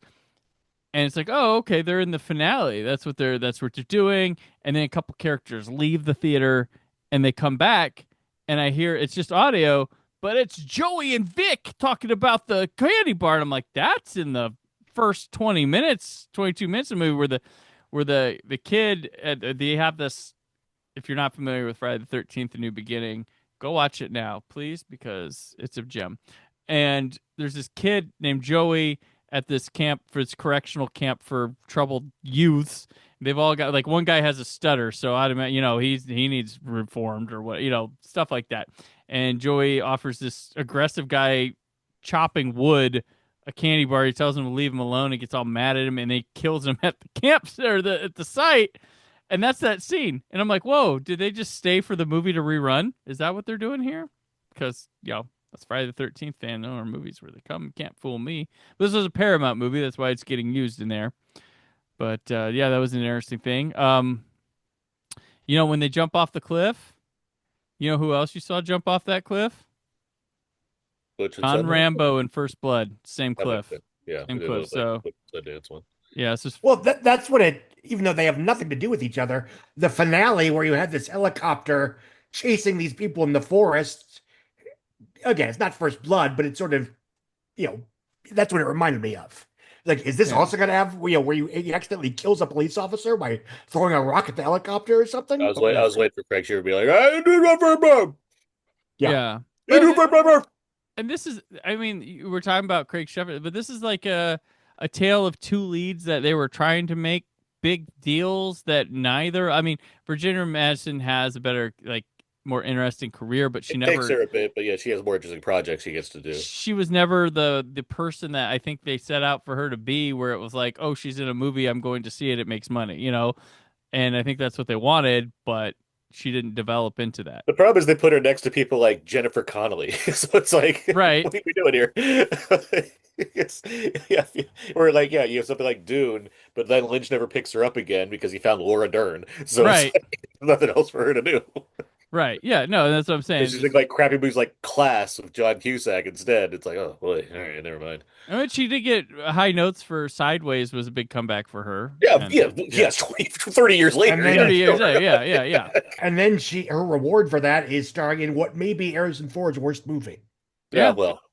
But again, Candyman, there's things that she's in there. Yeah, no, really that's what I'm saying. Yeah. I mean, and then when she gets big, it was like Highlander 2. Like, it's like, oh, man. Yeah, no, it feels like she became one of those where there's those three other actors that are like right in front of her that are like blocking her from being a bigger star kind of thing. Yeah, I will give her props, though. When they went and did the renegade cut of Highlander 2, they needed to shoot a couple new scenes, and she came back for it. So yeah, she's a fucking baller. She's Virginia Madsen. She's a Madsen. She's a Madsen. Yeah. Yeah. So, yeah, Fire with Fire, no good, man. Put it out. Put it out. So, Over 3. 0 for 3 this week. So let's take a moment here and we'll switch over to Casey Kasem's American Top 10. American Top 40. On American Top 40, I'm Casey Kasem. Hits from coast to coast. The countdown continues on our way to number 1. Yes, it's Casey Kasem again. Enough with that Seacrest guy. We're back in the 80s where it all belonged. And here we go through the top 10 songs this week on the radio. Number 10, If You Leave, by Orchestral Maneuvers in the Dark. Number 9, dropping 4 spots, Harlem Shuffle by Rolling Stones.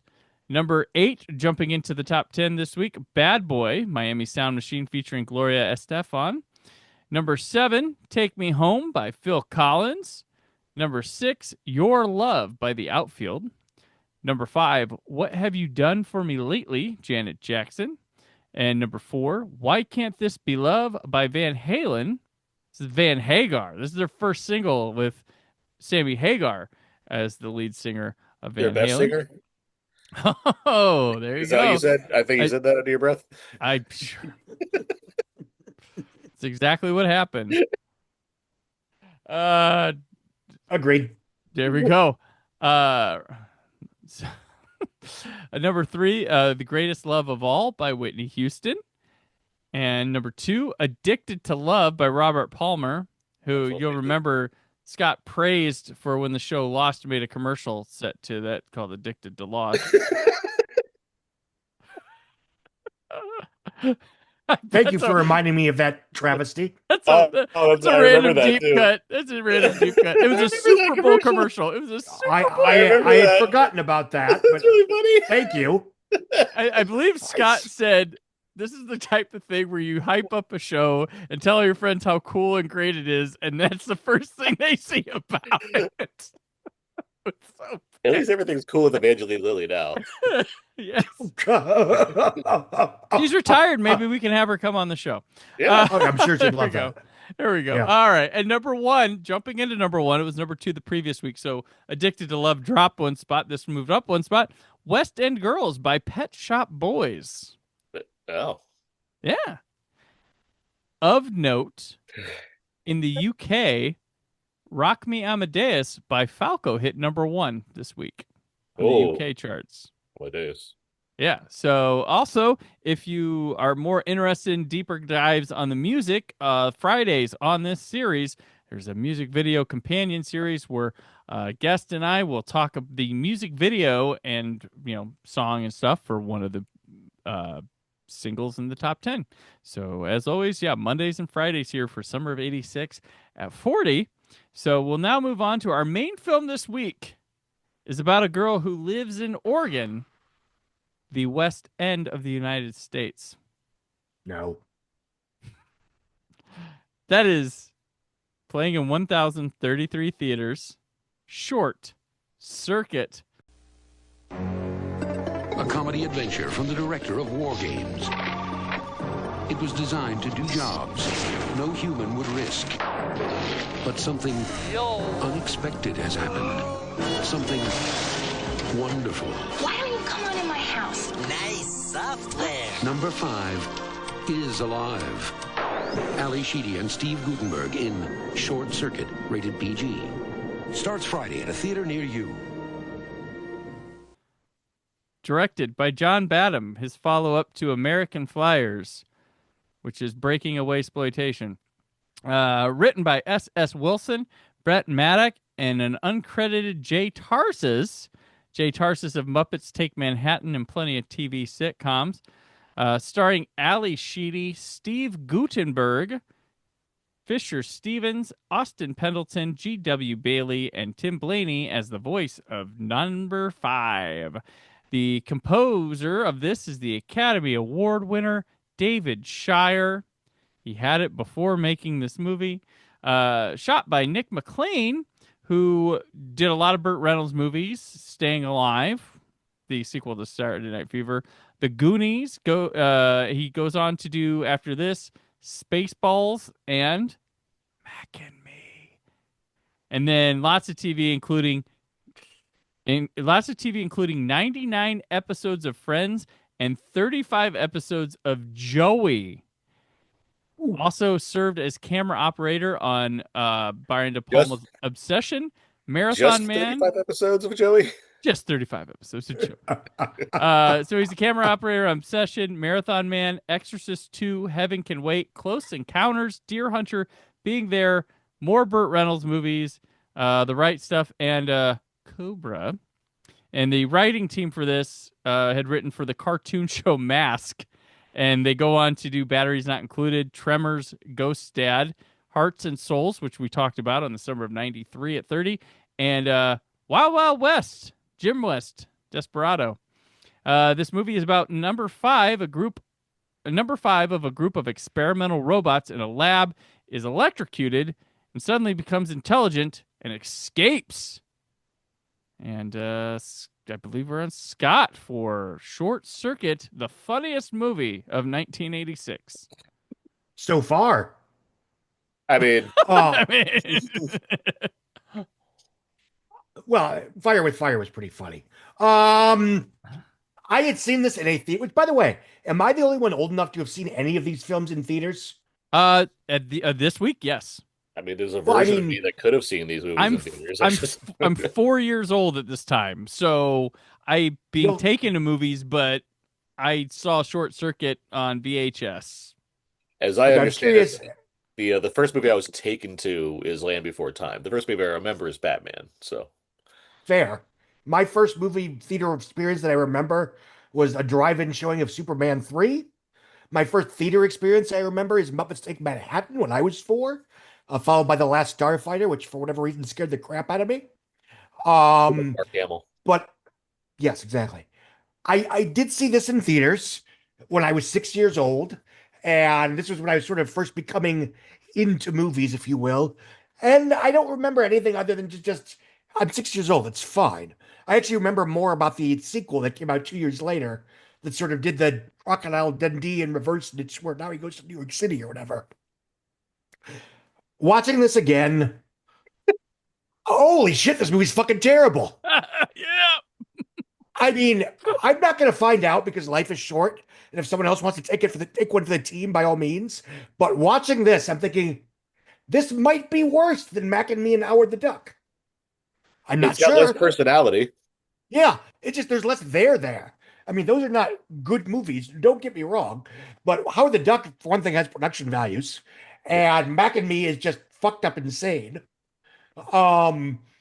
This is the characters feel like they're written by a Saturday morning cartoon that was written in another language and badly translated back into English. They wrote Mask, the cartoon show, so yes, you're not far off. Yeah, weird they got Cher to come to that show though. What was that? It's weird they got Cher to come to do episodes for that show. Oh, yeah. The Mask cartoon series? Yeah. I have no idea if that's true. Oh, fuck me. They Anyway. replaced Eric Stoltz though. Michael J. Fox did it. Yeah, Michael J. Fox did and Dan Castellaneta was the other kid, was Michael Bean. Yeah. Speaking of which, I completely forgot Steve Guttenberg was in this. Really? What? Yeah. This is one of the prime Gutenbergs. Well, if you only think of the second one, that's probably why. Like, if you think of only the second, that's true. Yeah, because he was not in there. I believe Ali Sheedy was not in the second one either. No, they replaced the two of their sexual chemistries combined made one Michael McKean. Exactly. Now, Austin Pendleton, who is the closest thing to good this movie has to offer, all due respect, and I like him. I've always enjoyed his wry, droll character actor presence. Fisher Stevens, I always knew it was quote unquote problematic, but I did not realize how annoying it is. And whether or not there should be a differentiate between that, you tell me, I don't know. But it's such an annoying mimicry to the point that even if it wasn't offensive, it'd still be obnoxious and frustrating. Ali Sheedy plays a character that, whatever the currently politically correct term is for has mental issues, that would be that character. Remember when we first saw Taken 3 and and you thought wait a minute, is the daughter like having issues?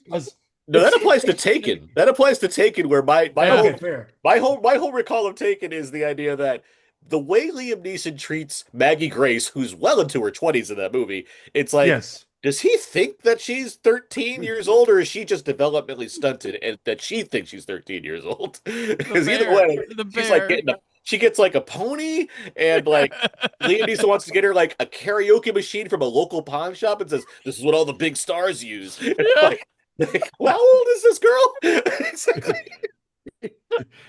And that's how I felt about her, all due respect.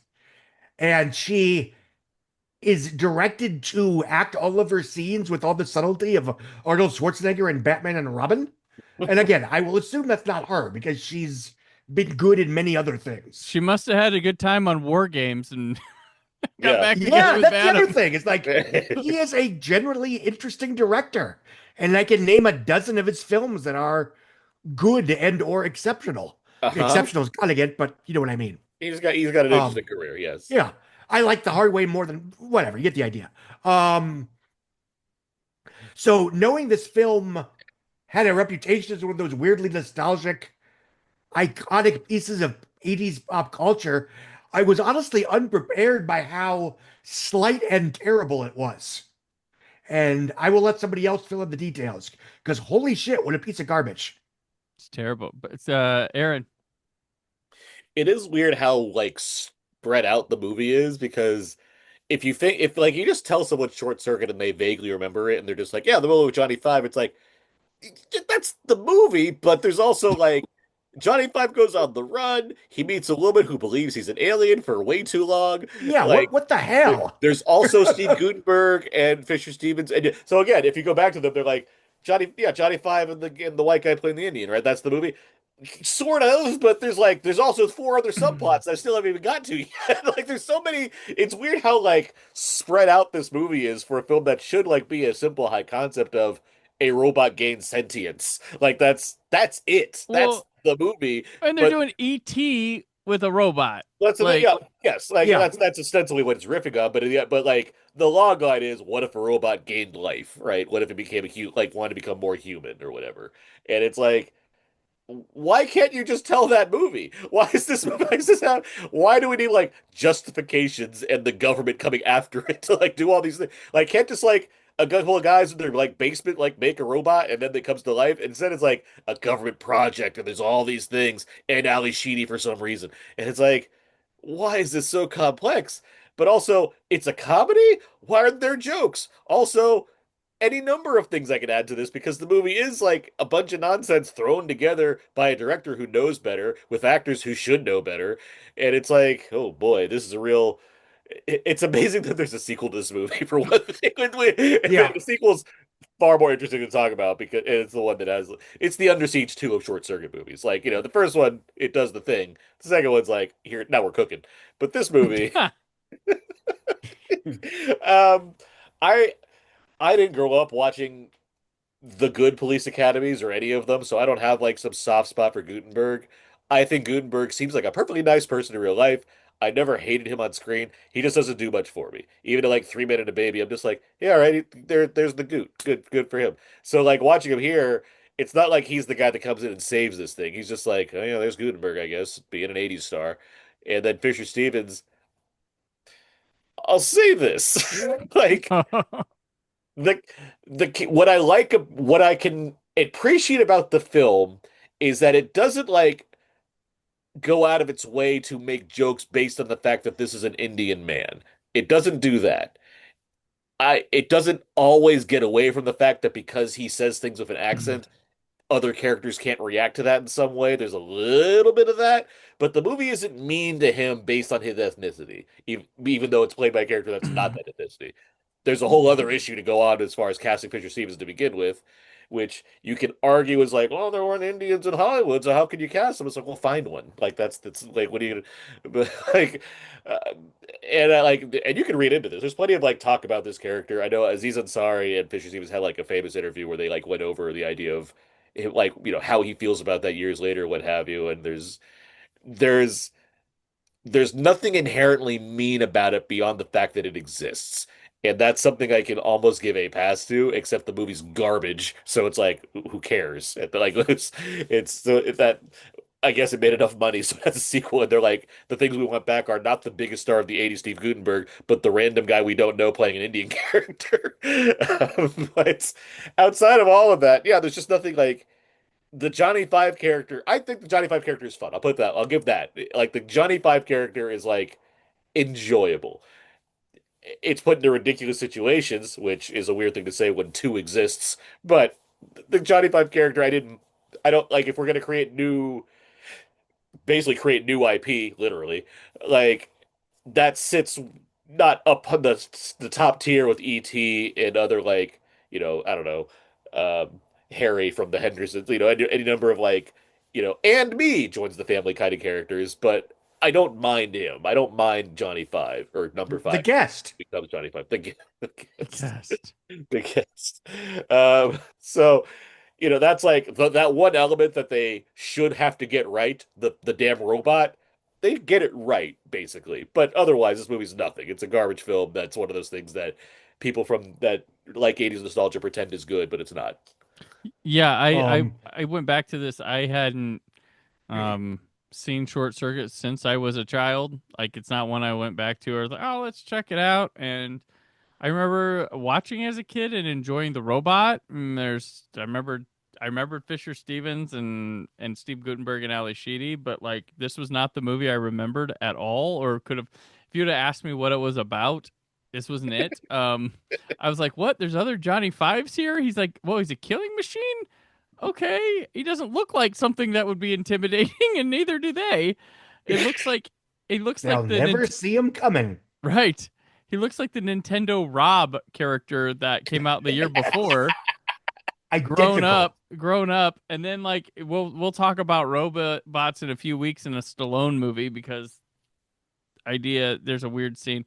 But like I was watching this and I was like, okay, the whole idea that military, all this stuff, I'm like, this is like, what if we did ET, but the Keys guy in the military found out about ET within the first 15 minutes? What about this? What are we gonna do here? It's like, no, it's like it's a chase movie that's not thrilling or like understanding that keeps getting caught in the chase. I get the iconic thing with Johnny Five, like, and he was probably used in commercials and stuff, so it works and it helps the memory and nostalgia for people be like, oh, Johnny Five. But I'm like, did you see the movie he was in? It sucked. Holy shit. The Fisher Stevens thing, I didn't realize it was this bad. I knew it was bad. Like, I didn't know back then when I was a kid, I thought he was the real deal. I didn't realize it was a white guy with really, really, really black face on.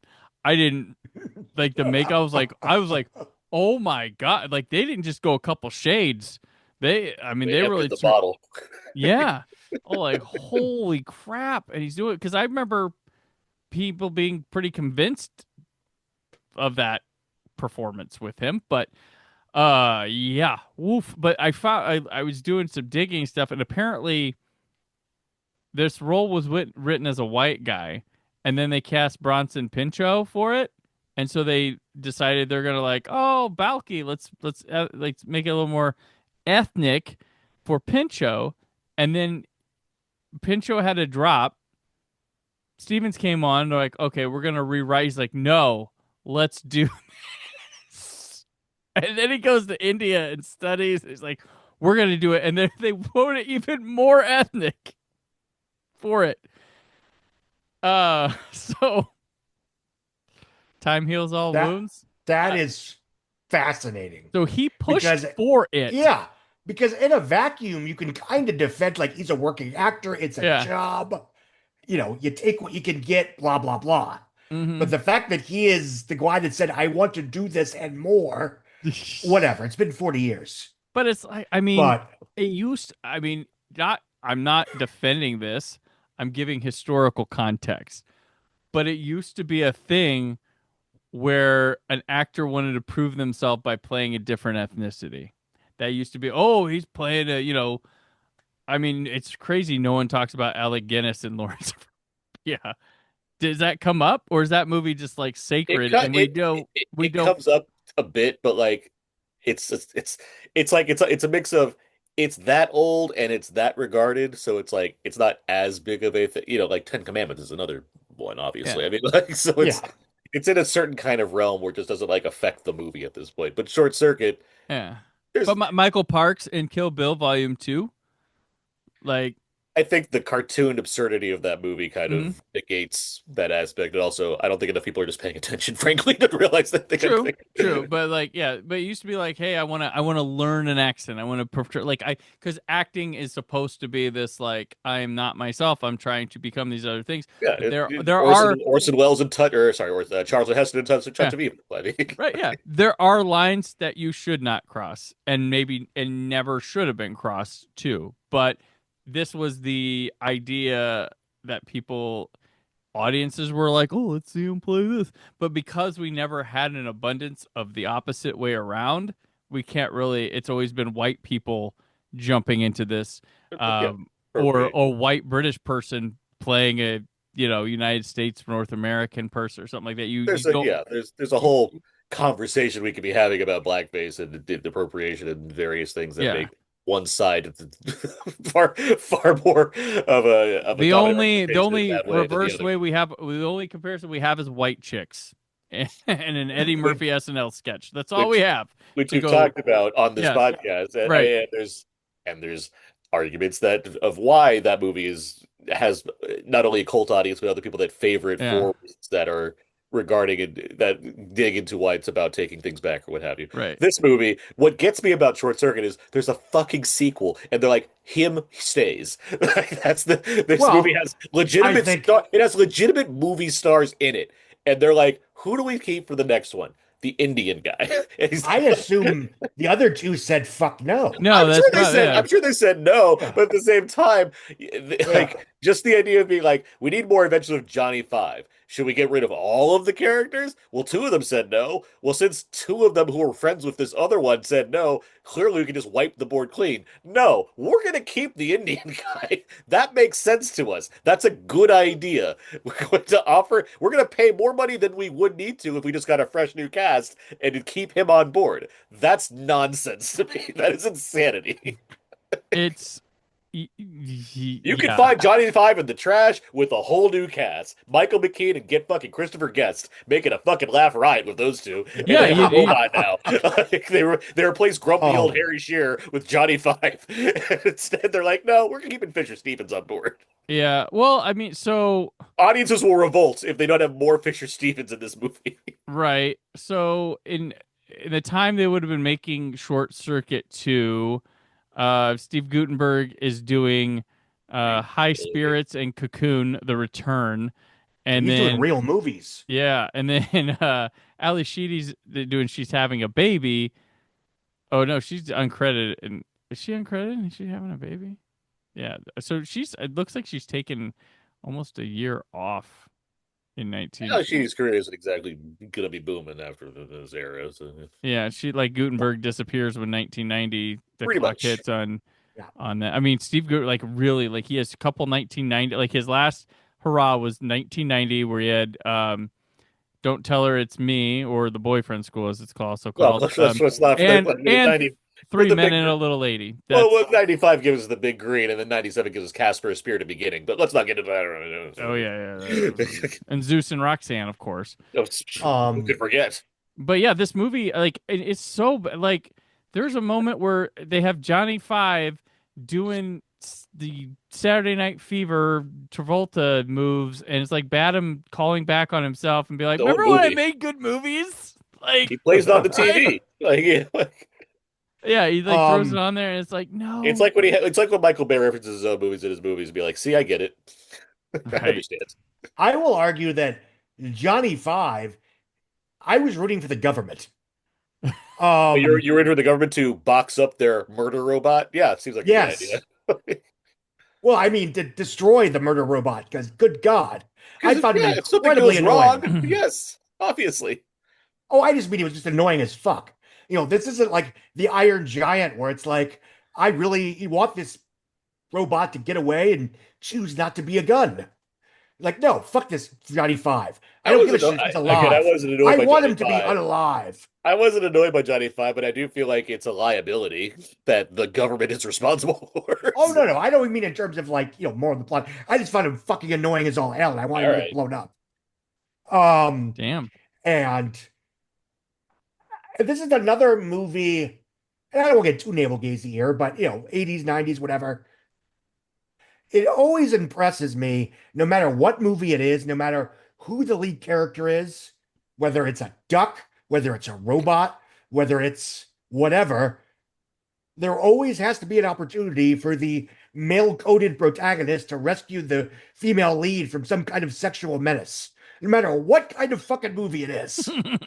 And I refuse to believe that that's not something that came back to bite us in the ass in the long term. But whatever. Well, that's been me. We've talked about every time we have a comedy where like there's a gun. Yeah, exactly. Yeah. Calendar Girls. Why is there? Yeah. Okay. Sure, guys. Sure. And if I recall, Short Circuit 2 has like a big crime plot. Yes. Because he gets like shot, he bleeds and everything too.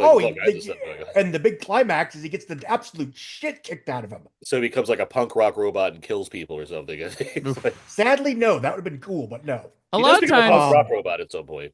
Yes. A lot of times with the Summer of series, if we're doing like a series or something has a sequel or came before it, like I like to, I'll jump ahead. I'll watch up. But like Short Circuit, I was like, nope, I'm okay. I didn't need to go to Short Circuit too. I'm fine. I watched both of these during the pandemic, so like I was fairly fresh on them, so I didn't be like let me put on 2 again to make sure. But yeah, this is again it's. I think Mac and Me and Howard the Duck might be better. Oh, they are better. Scott. That's not way better. Way better. Yeah. There's more entertaining to watch for sure. Yeah. Take away technical things, but yeah. And then you watch Mac and Me, you go over and get some McDonald's afterwards. It's a win-win. Exactly. Right. So Scott, and you watch Howard the Duck, it's like, let's make a good Green Lantern movie. So Scott, did America go to see Short Circuit this weekend at the box office? By default, they did, as I realized that I accidentally closed the thingy. But hold on a second. 1, 2, 3. Fuck, that's Short Circuit 2. No! Well, I'll lead you off here. They did. They went to Short Circuit. $5 million. Yes. Yes. Opening weekend of $5.3 million. It would end up with about $40.7 million on what I assume is like a $10 million budget, give or take. Number one? Yeah, it was number one. Yeah, inflation, etc. Blah blah blah. Number 2 was JoJo Dancer, Your Life is Calling. Hey, all right. There you go. Which was a one for me, Richard Pryor picture. It was a loose autobiography of Richard Pryor's, relatively complicated childhood. $3 million, minus 37%. It would earn 9.5 after 10 days, and it would top out at approximately $18 million. Fire with Fire would open in 1,000 screens. It would earn 1,770. I'm sorry. 1,000 screens, million. $1.77 million. And other than Sword and Sorcerer, that has to be one of his biggest opening weekends for Albert Pune, just by default. Well, it wasn't I'd have his to look movie. that up. It's not his movie. It's not his fuck movie. me. It's okay, Scott. It's okay to confuse that an Albert Pune movie we named Fire with Fire. I understand that. Box office expert. Honestly, it does seem Scott like all four of these movies could be Albert Pune movies if you look at the titles. If you think about it, yeah. Dangerously Close, Last Resort, Short Circuit. Sorry, I had to get back in the groove a little bit. I'm rusty. There we go. Anyway, Fire with Fire. The Romeo and Juliet won $1.77 million in 1,000 theaters. It would eventually top out at a whopping $4.6 million. That's nice. Dangerously Close. That's the Albert Pune one. Mia culpa. Well, with number 4.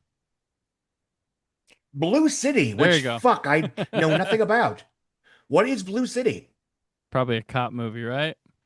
Let's see. Drifter returns to his Florida hometown to cover his father. Local mayor was mysteriously murdered during his absence. Tries to find the killer. Starts his own investigation. It has Ali Sheedy and Judd Nelson. There we go. Yeah, that's okay. And Caruso. She's dominating the box office. Yeah. It would earn $2.7 million in opening weekend, would top out at $6.95 million in total. The Money Pit lived up to its title. That is a Tom Hanks, Ali Sheedy comedy, executive produced by Steven Spielberg. I mentioned that because that too. It's all over the place. She's in the box office. No, wait. Did I say Ali Sheedy? No, Money Pit is Shelley Long. Long. Yeah. The Cheers woman. Cheers woman. The Cheers lady. That threw me in because I was like, is she just like Sheedy a daughter in there or something? Like, what's going on? Speaking of Sheedy and Judd Nelson, we are in the post-Breakfast Club, post-16 Candles, so we are in a Brat Pack era. They're like labeled that. We are here. And luckily, we don't have to talk about St. Elmo's Fire this summer, so that's good. I'd rather talk about that in Short Circuit. Jesus. Hey, the song rocks. Money Pit, $1.3 million in its 7th weekend. It would eventually earn $37 million. God, that's what a flop looked like back then, guys. And the Richard Benjamin movie? I forgot that's Richard Benjamin. Jesus Christ. Didn't we almost have it all? Yes, we did. If you were white, but that's a different conversation. Legend. Oh boy, another infamous tanker. $934,000 in its 4th weekend, 12.2 after 24 days. It would earn $15.5 million domestic, becoming essentially Tom Cruise's only unmitigated absolute bomb between 1985 and The Mummy in 2017, I would argue. So of course Hollywood spent cut some slack. I 20. think. What was that? Because what about like Rock of Ages or whatever? Supporting role. Oh, all right, whatever. But no, I get it. There were films that were disappointments. Far and Away was not seen as a success. I was going to say Far and Away. Yeah, right. Yeah. The second Jack Reacher was not a blowout success. Legends an 86 movie? Mm-hmm. I thought it was an 85 movie, but all right, go on. Weirdly enough, so did I, but mea culpa. No, it's an 85 movie. It's just still playing. That's anyway, it would make 15.5 by the end. Tom Cruise, a major flop for him. He came in hot off of Risky Business, but he might be in big trouble. I hope his next movie does better. Look, if I had to guess, because it's Ridley Scott, I assume it probably came out in England first, like then United Kingdom. It opened on December 6th, 1985, and again on March 14th, 1980. It was limited. Opened March 14th, 1986. It opened April 18th, 1986 in the United States. It was a slow roller. It opened first in France, August 28th of 1985, after playing at the Venice Film Festival in Italy a couple days before that. So, and the sad thing is that was, again, give or take, Tom Cruise's basically only flop for around 30 years, give or take. And yet that is the film that was sort of the template for we don't want to just turn every handsome white guy into the next Tom Cruise.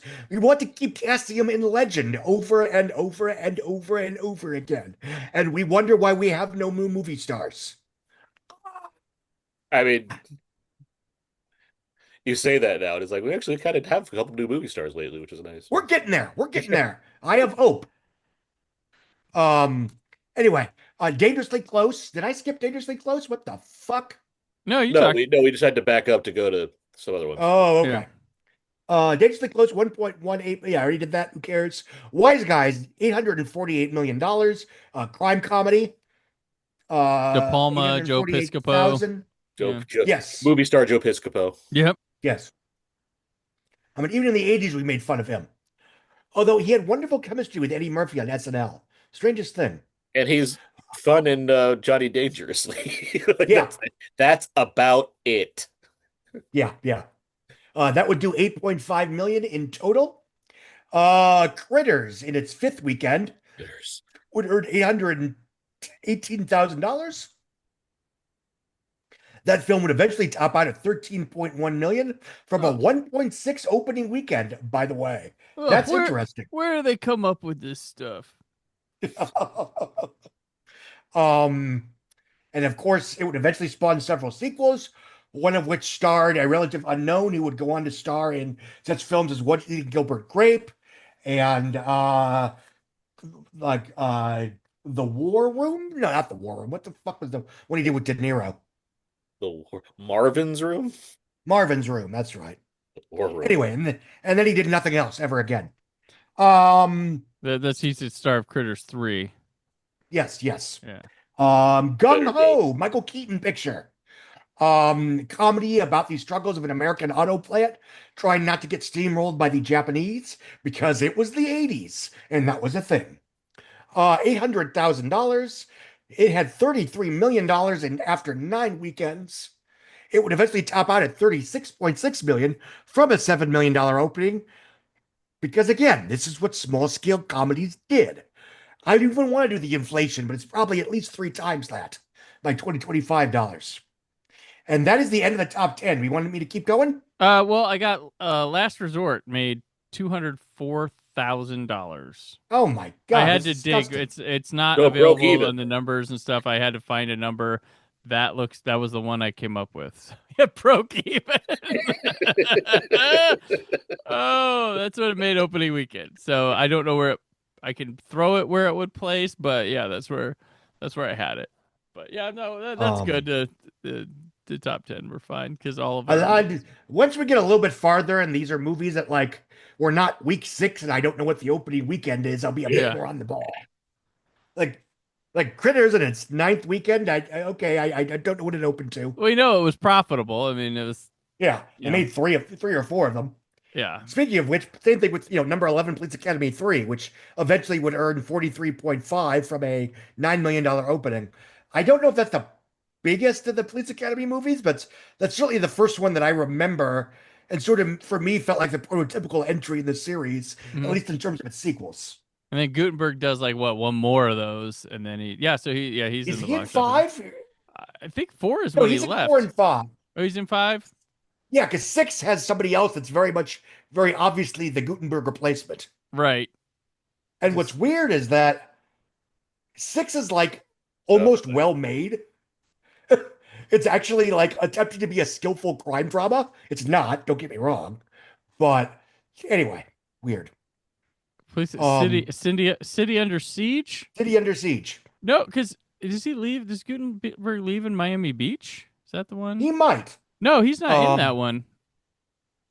Fair enough. Matt McCoy, that's the guy who they replaced him with. Is he in 6 as well?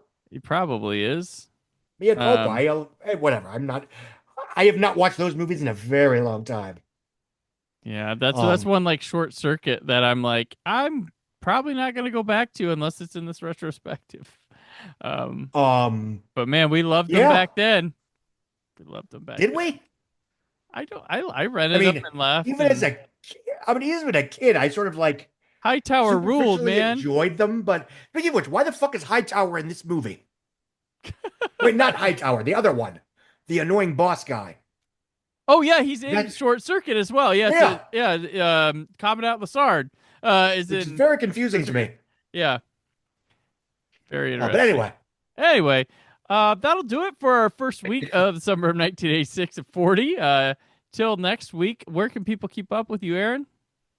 Everything I do can be found on my personal Substack page, thecodeofzeke.substack.com. I co-host 2 different podcasts. One is called Out Now with Aaron and Abe. It is a fun show where my friend Abe and I discuss new movies on a weekly basis with many critic guests and other movie lovers. And then, of course, there's the award-winning Two Black Guys Talk Godzilla. A friend of mine, Terrence Johnson, fellow film critic. We talk about the Godzilla films in chronological order. By the time of when this is coming out, we'll probably be pretty close to finishing our second season, killing the Heishi era. But stay tuned because there's going to be plenty of episodes of fun stuff and everything like that. And all the socials at Aaron's PS4. All right, Scott. I am a semi-regular contributor to Book News.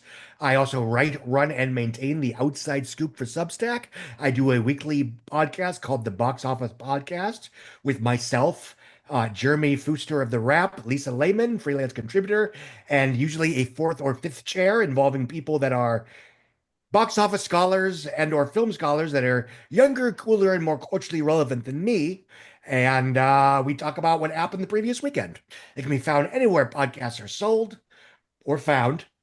I'm on all the socials at some variation of Scott Mendelson. All right, and I'm on the socials at Brandon4KUHD. You can also subscribe to the YouTube channel where you can watch us as we do this rather than just hear us, and catch my 4K Blu-ray and DVD reviews and more. The book Fantastic, Celebration of Fans Discovering Doctor Who is now available from Zephyr Publishing and anywhere books are found. And the Real-Time Pictures documentary, Doctor on Display, the USA Tour, is now available on Time Travel TV on DVD and digital. And that I did work on that one. Next week, the show takes your breath away as we take the sweet liberty to make the hard choices to watch a TV movie. All that and more as the summer of 86 at 40 continues. Summer, summer, summer of 86 at 40.